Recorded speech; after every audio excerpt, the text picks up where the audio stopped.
Hi, I'm Sakura Chang. I am Sifu Chang's daughter. My name is Sifu Charles Chang, and I am actually the second disciple of Master Li Chi Wai of the Changhua Kung Fu International System. I've been training with him for over 25 years now, and so I'm here today to introduce to you and to let you guys all know about traditional Chinese Kung Fu. Shall we begin?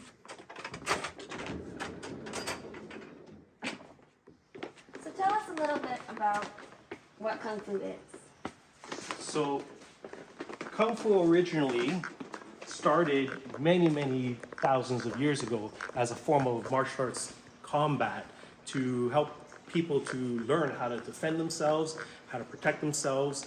It was very arduous, intense training because people needed to basically protect themselves, whether it's by hand-to-hand combat or through with weaponry, right? Today, as a modern practice, traditional Kung Fu is a balanced art, right? So yes, we do have the martial arts skill component of punching, kicking, and self-defense, but at the same time, we also want to place equal emphasis also on general body health, mental health, but also understanding culture, and also understanding spirituality.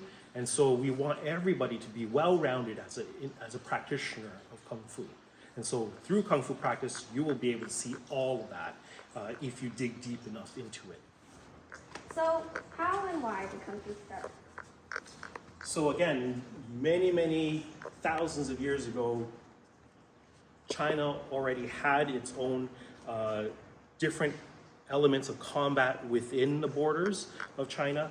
But then just with so many people traveling in and out of the country, there have been influences from all over the place, some from India, some from Korea, some from Japan, and everybody was allowed to share information. And you can say that it's the original mixed martial arts, right, where everybody had an influence on it. But because everybody took pieces and elements and took it back to their own countries, and then China itself was isolated, you had all the different styles of martial arts all isolated and being able to specialize their interpretation of it. And so basically, everybody has their own concepts of martial arts. In China alone, there are probably about 300 to 400 different styles of traditional Kung Fu. And if you look at the environment of how martial arts was created and how it was isolated and allowed to specialize and develop, northern parts of China tend to be very big and open, so styles of Kung Fu from the north part of China tends to be large, open, and free, big motion, utilizes a lot of space to move, whereas styles of Kung Fu from the southern part of China tends to be more stable, more stationary, because they had very cramped in the cities, and so there were very little space to move. And so that's why you have differentiation in terms of the different types of movements for Kung Fu, but then you also have other styles that are ground fighting, you have some that specialize in kicking, you have some that specializes in long range motion, short range motion, so there you can pretty much find just about anything, any body type that we have, you will be able to find a particular style of Kung Fu that matches that body type. Because in the end, all you have to remember is that every master who founded their particular art, all they did was they found a particular way that was efficient for themselves to move, right? And so just because it's efficient for them, it doesn't mean that it's efficient for everybody. It's for their body type. And chances are, people who are similar in the same body type, they will actually be able to utilize those same motions too, right? And so really what we have to do is, in the old days, people were always trying to make people conform to a certain type of motion. Today, because we have so much information at our fingertips, like YouTube and on the internet, we can find the styles and the motions that naturally complements us. So we have to understand what our abilities are and what we can do, right? And then look for a particular style of martial art that matches our ability and also our temperament. So adding on to that, How does it fit into our modern world? So, as it stands today, traditional Kung Fu is, as I mentioned before, very balanced, right? Especially if you look at practicing Kung Fu from not just the physical aspect, but also from the mental aspect, right? The mental discipline, and also the ethics and the morals that come with martial arts practice. Very, very important with all forms of traditional martial arts. That becomes very, very key and core component, because today, with how the busyness of daily life, right, it can be very disjointing. A lot of people are finding it hard to keep up with today's daily life. Humanity is reinterpreting itself in its culture, and people are having difficulty finding their place in life and their purpose in life. And for me, Kung Fu was actually a fixed practice, right? So my whole original idea of wanting to practice Kung Fu wasn't just about fitness and about martial arts and martial arts skill, but it was also about my culture and having a root in something and doing something I believed in, right? And so this is something that I've dedicated my life to, which I'm very passionate about. No amount of money can ever replace the knowledge that I've learned here, right? And so therefore, this is something that's really important to pass on to the next generation of people, to find a grounding root to stabilize people, right? Because it's when you come back to training even though it's martial arts training, right? There are many, many lessons and morals and ethics that come with the training to help ground the people in terms of, proper behavior, proper etiquette, and making the right choices in life. That becomes really important, right? And how to go about making those right choices and being able to be prepared, always be prepared for any circumstances that can come up. Right? So why is this so important to young people? Why should young people today know Kung Fu? Well, from a practice perspective, from a physical perspective, it's really important for young people to learn Kung Fu, because in order for martial arts to work, you have to be strong, you have to be fit, you have to have good cardio, be flexible. All of those in combination promotes good, healthy living, right? Not only that, but the side effects and the benefits that martial artists also obtain is because they have a better sense of coordination and better strength training. That can actually be readily applied to any other sport, right? If you think about Elvis Stoico, previous gold medalist from the Winter Olympics for skating, he practiced Kung Fu. He implemented his Kung Fu routine into his figure skating routine, right? And you can, if you look hard enough, you will find that a lot of top athletes will usually complement their training with martial arts, or have some elements of martial arts training as supplementary, right? But for the general public, I mean, even if you're not a top athlete, if you're not a professional or hoping to become a professional athlete, just overall health, physical health is great, right? And then again, with the physical health training, you're also getting the benefits of just having better focus, better control, better discipline. And that is really important, because that applies to everything we do, right? We're human. As humans, we learn in only one particular way, and that is through repetition, right? And the more we repeat discipline and practice and put that into practice, then it becomes a part of us, right? And so therefore you may not have a lot of discipline to begin with, but as you become more and more enthralled with the material and become further deeper into your training, you then actually build on that discipline, and eventually, right, everything just falls into place, right? And you don't know it, but everything from the way you carry yourself, the way you speak to people, whether or not if you can actually, feel comfortable public speaking. That is important too, right? That comes with martial arts training. That's the self-confidence, right? And so I think martial arts training is a very, very valuable tool to help young people just basically get an upper leg in life, right? Without knowing it, right? Without specifically seeking out these particular training skills, you actually get all of those training skills all in one place. So how can we incorporate Kung Fu into our daily lives? Well, we have what's called the 7-joint warm-up that we teach our students, which pretty much can be used for anything. It doesn't necessarily have to be for Kung Fu, but if you are active in another sport, whether it's hockey, basketball, tennis, doesn't matter, whatever sport you do, it still requires the body. You can actually utilize a 7-joint warm-up for that purpose. But even people who are older, throughout your daily life, even you can do 7-joint warm-up like as soon as you wake up in the morning, just to get yourself limber and to be able to move, or if you're moving equipment, moving heavy objects, you can do this too. So 7-joint warm-up can be used for any purposes.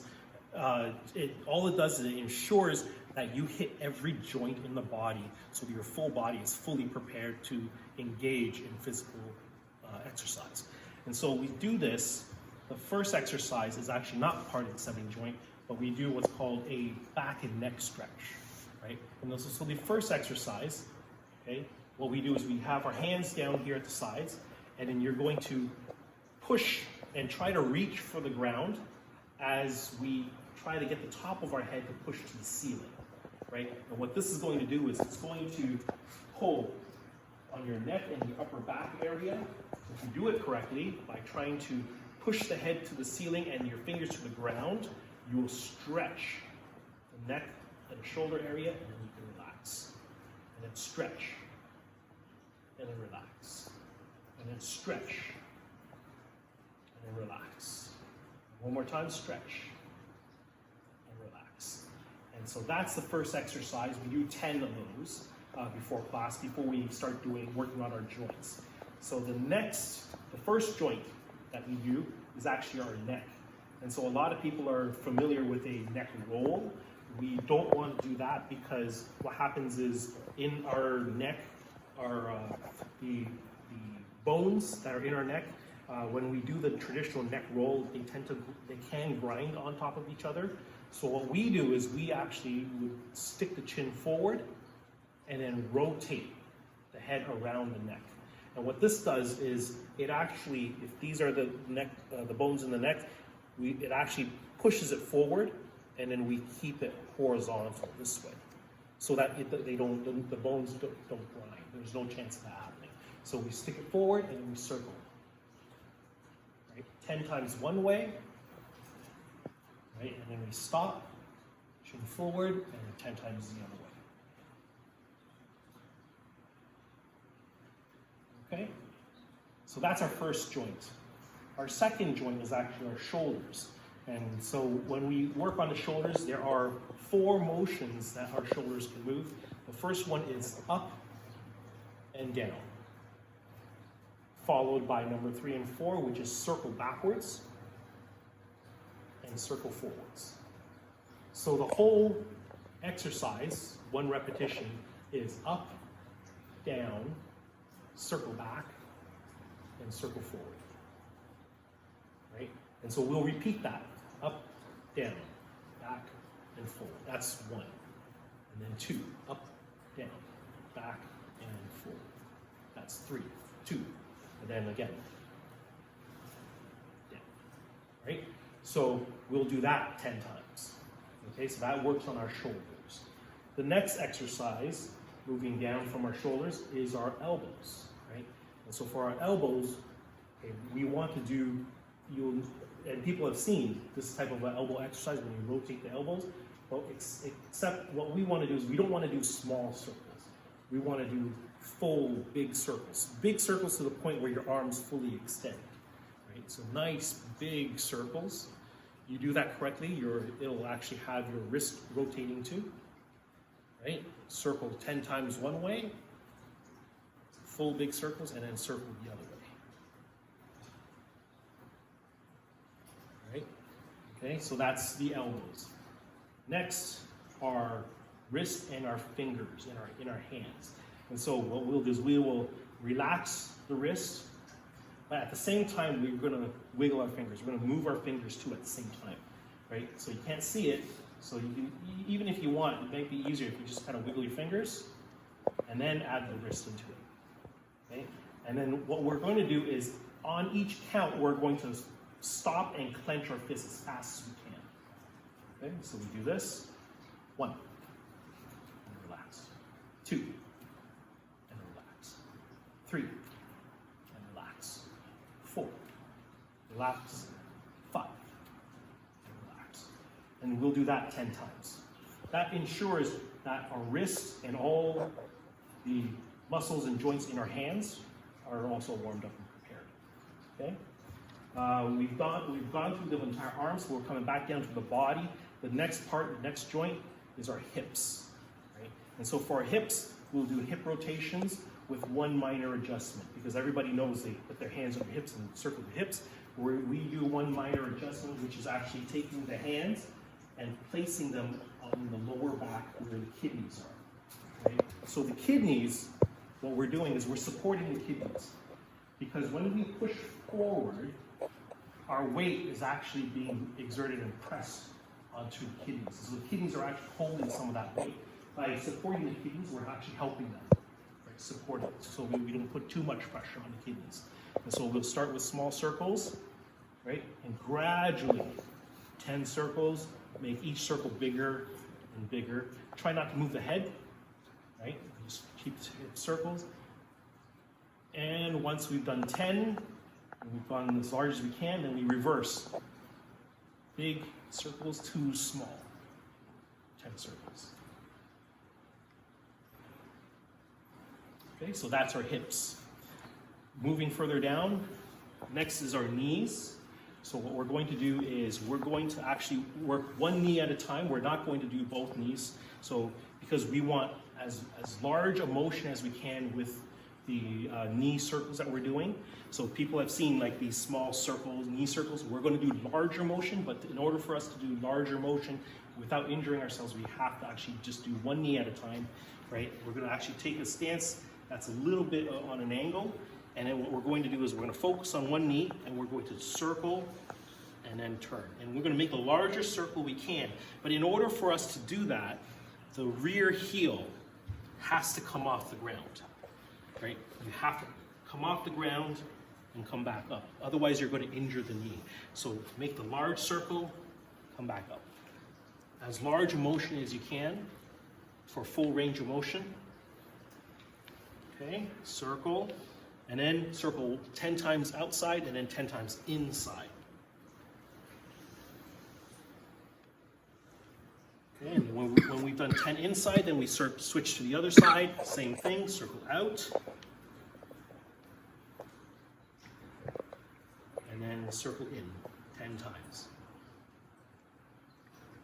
All right. Lastly, our ankles plus our toes, right? Because this is something that's missed a lot of times. People will do just like an ankle warm up, like circling their ankles.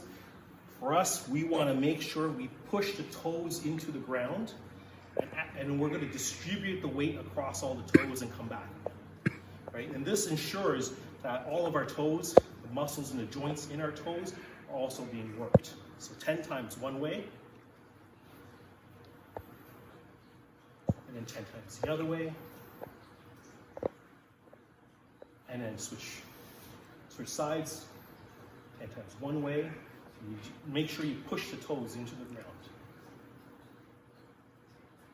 and then 10 times the other way. Okay, and so the easiest way to remember all of these exercises, if we summarize, right? First, we have the neck and the upper back stretch. That's basically a separate exercise on itself. But starting with the 7 joint warm-up, joint number 1 is our neck, with the neck circles, right? Followed by the shoulders, right, with the 4 motions of our shoulders. Then 3 is our elbows, right, with the elbow circles. Number 4 is our wrist and our fingers and our hands. with the shaking and the fist. Coming back to the body, number 5, which is the hip circles, right, with the support on our kidneys. And then moving down, number 6 is our knees, right? So one knee at a time, these circles. And lastly, number 7 is our ankles and our toes. And so this full exercise, what we call 7-joint warm-up, can be used by everybody. It doesn't matter how old you are or how young you are. It's beneficial for everybody before they engage in any type of physical activity. It doesn't have to be martial arts, it can be anything, right? And it ensures that your full body is warmed up for anything that you're about to do. As someone a part of this generation, we're stuck behind screens a lot. How can we get out and move our body and extend our muscles to rid that kind of tension inside our body? And how can Kung Fu affect our mental health, and how can it make it better? So this generation who has grown up, and myself included, because when I was young, I was very much into computers. I was one of the first people getting into computers before anybody else. But as each generation progressed, the computers got better and better. And all of a sudden now, with this current generation, it seems like everybody's on the computer all the time and immersed in socialization over the computer. And so today, no one's going out. No one's actually going out and actively playing, right? Before computers, yeah, we rode bikes, we went out and played soccer, we grabbed a bunch of friends, and then we would, have an impromptu game of hockey in the street, or, we did lots of that kind of stuff, right? But now everybody just seems to want to just clamp up and just sit in front of a TV and be able to play their Xbox or PlayStation. And you know what, that's fine, but you have to balance it. It needs to be balanced, and that means, go out and participate in something. It doesn't have to be martial arts. If you don't like martial arts, that's fine, right? But just go out and do something, right? Play soccer, get involved with a league, or go swimming, just something that gets the body moving.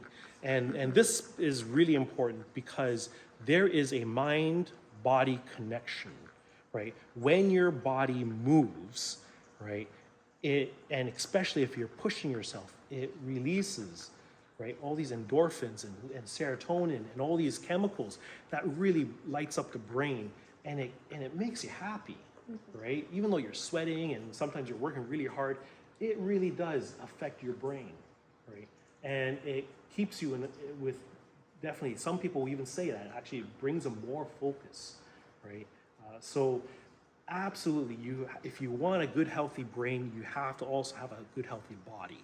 If you're just sitting at home and just constantly in front of a screen and you're eating junk food all day, basically you're not moving, you're gaining weight, and you're just not physically doing anything, right?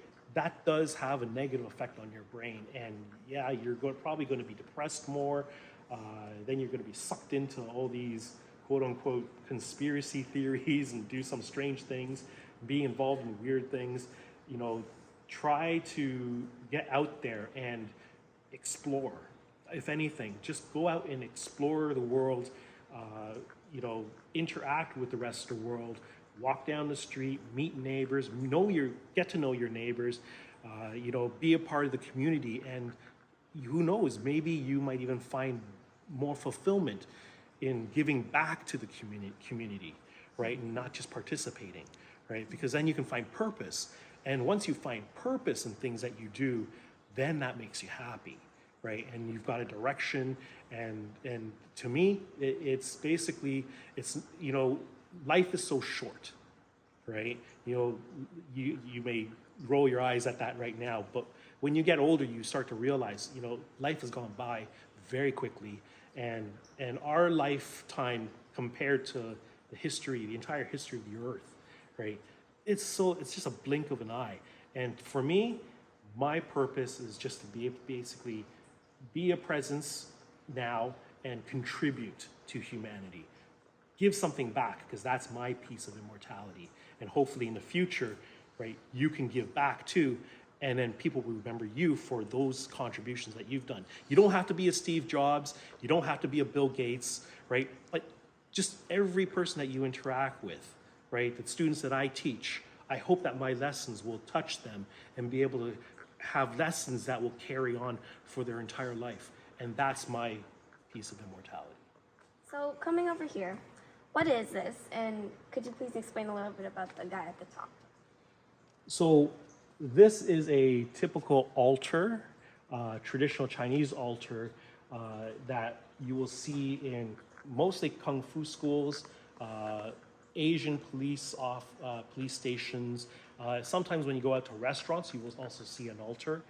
Specifically for kung fu schools and for police stations, and certain restaurants may have it too. You'll see that gentleman who's holding the big giant knife.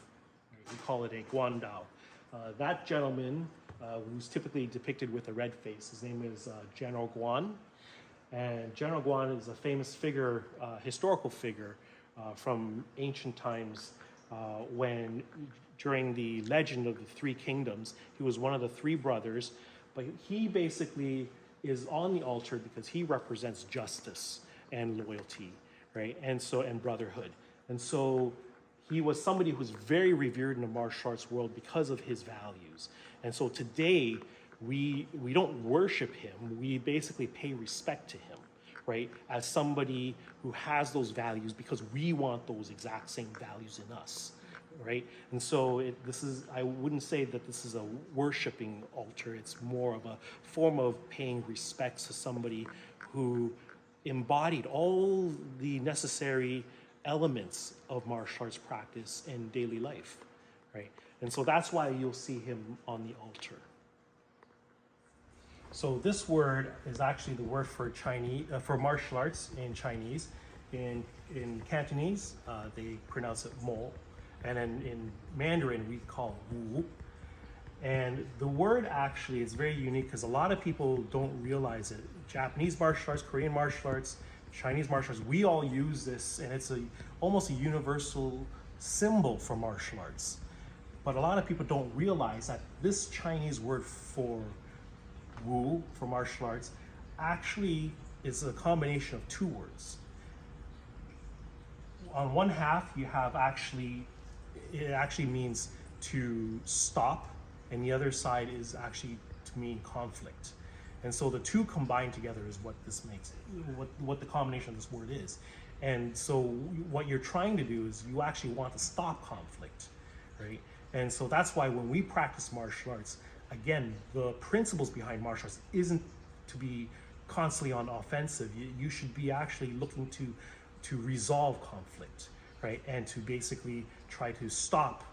And for us, in a lot of cases, even before we escalate to physical type methodologies, we want to actually mentally want to be able to prepare ourselves to not put ourselves in that situation and to resolve conflict peacefully, right? Before anything escalates. And in that way, where the training comes in is once we are fully trained, we are physically capable of actually taking care of it if we need to go that route. But there's always that escalation process. And so, again, the end result of martial arts training should be to resolve conflict and to stop conflict and not to promote it.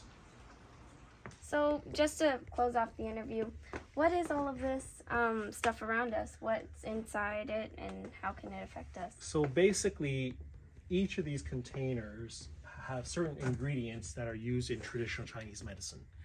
And so a lot of them are dried and preserved, but basically based on traditional Chinese medicine, certain ailments that you may have, certain illnesses will require certain components, herbs, some from trees, some from plants, some are actually insects, believe it or not. They'll be all put into a herbal soup that'll help to balance the individual and to promote healing, right? And so you can actually say this is actually a traditional Chinese pharmacy, right?